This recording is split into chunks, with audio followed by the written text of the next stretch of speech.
Unit 4. Track 29. The Shadow of the Wind. Part 2. Among the library's corridors and platforms, I could make out about a dozen human figures.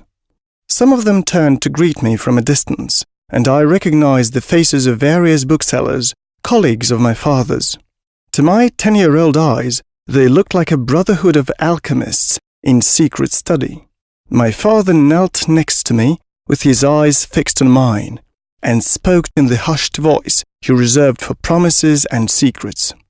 "This is a place of mystery, Daniel, a sanctuary. Every book you see here has a soul, the soul of the person who wrote it, and of those who read it and lived and dreamed with it.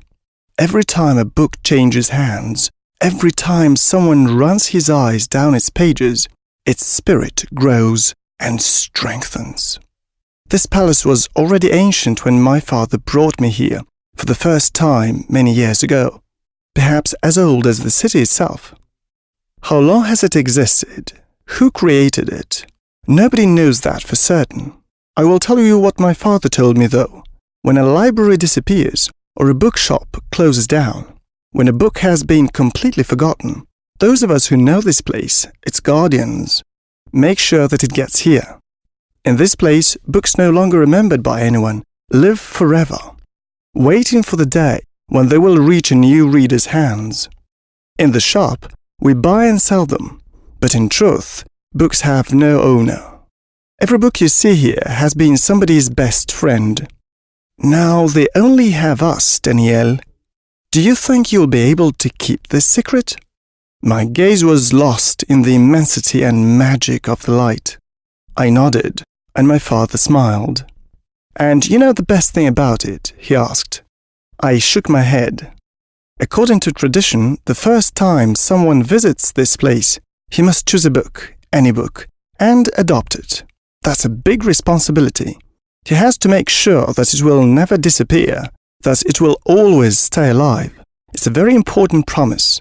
For life, explained my father. Today it's your turn.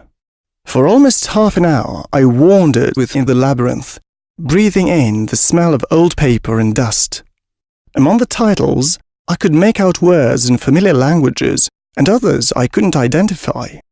I walked through galleries filled with hundreds, thousands of volumes.